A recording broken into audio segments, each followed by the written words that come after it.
जय माता दी दोस्तों, स्वागत है आपका हमारे YouTube चैनल भक्ति की शक्ति में। दोस्तों, आज हम आपको सुनाने वाले हैं होली से संबंधित पौराणिक कथा और उस कथा से हमें क्या सीख मिलती है। तो चलिए शुरू करते हैं। होली का दहन भक्त प्रहलाद की याद में मनाया जाता है। आइए अब जानते हैं भक्त प्रहलाद की कथा। एक बार असुरराज हिरण्यकशिपु विजय प्राप्ति के लिए तपस्या में लीन था। मौका देखकर देवताओं ने उसके राज्य पर कब्जा कर लिया। उसकी गर्भवती पत्नी को ब्रह्म ऋषि नारद अपने आश्रम में ले आए। वह उसे प्रतिदिन धर्म और विष्णु महिमा के बारे में बताती। यह ज्ञान गर्भ में पल रहे पुत्र प्रहलाद ने भी प्राप्त किया। बाद में असुरराज ने ब्रह्मा के वरदान से तीनों लोकों पर विजय प्राप्त कर ली तो रानी उसके पास आ गई। वहां प्रहलाद का जन्म हुआ। बाल्यावस्था में पहुंचकर प्रहलाद ने विष्णु भक्ति शुरू कर दी। इससे क्रोधित होकर हिरण्यकशिपु ने अपने गुरु को बुलाकर कहा कि ऐसा कुछ करो कि यह विष्णु का नाम रटना बंद कर दे। गुरु ने बहुत कोशिश की किंतु वे असफल रहे। तब असुरराज ने अपने पुत्र की हत्या का आदेश दे दिया।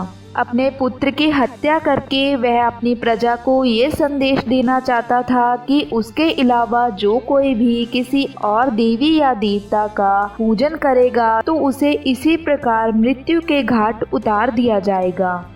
इसके बाद असुरराज ने अपने पुत्र को विष दिया।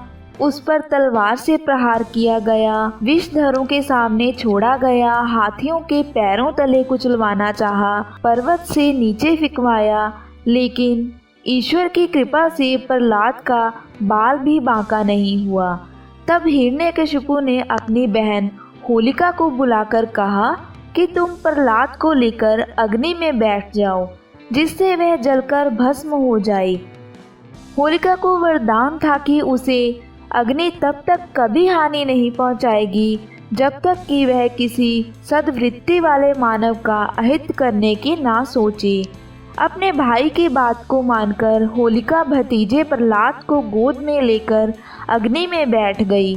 उसका अहित करने के प्रयास में होलिका तो स्वयं जलकर भस्म हो गई और प्रहलाद हंसते हुए अग्नि से बाहर आ गया। इसीलिए होली के त्यौहार को मनाते समय वास्तविक भाव को ध्यान में रखकर होली दहन करें। तो दोस्तों, ये तो थी होली से जुड़ी हुई एक पौराणिक कथा। अब जानते हैं कि इस कथा से हमें क्या सीख मिलती है। तो दोस्तों, सबसे पहले तो हमें इस कथा से यह सीख मिलती है कि हमें प्रभु की भक्ति को समझना चाहिए। प्रभु के अलावा किसी को ईश्वर नहीं मानना चाहिए। जिस तरह के प्रहलाद ने ईश्वर की भक्ति को ही सर्वोपरि माना। हमें कभी भी घमंड नहीं करना चाहिए। खुद को ही सब कुछ मानकर नहीं चलना चाहिए। नास्तिकता के विचार त्याग देने चाहिए। जिस तरह की हिरण्यकशिपु ने घमंड किया तो उसका नाश हो गया। ईश्वर की भक्ति में ही शक्ति है। उससे जीवन की सभी समस्याओं का हल हो जाता है। यदि आप में दृढ़ समर्पण भाव है तो ईश्वर जरूर आपकी रक्षा करेंगे। जिस तरह के भक्त प्रहलाद पर इतने संकट आए फिर भी वे अपनी भक्ति में दृढ़ थे। अपनी शक्तियों का दुरुपयोग नहीं करना चाहिए, जिस तरह की होलिका ने किया। अपनी शक्तियों को सर्वहित में लगाएं। इसके अलावा आप अपने सभी बुरे अनुभवों और असफलताओं को एक कागज पर लिखकर अग्नि को समर्पित कर दें। अपने मन में चल रहे नकारात्मक भावों को होली दहन में डाल दें। तभी आप भी सकारात्मक सोच से आगे बढ़ते हुए प्रहलाद की तरह ईश्वर कृपा के प्राप्त बन जाएंगे।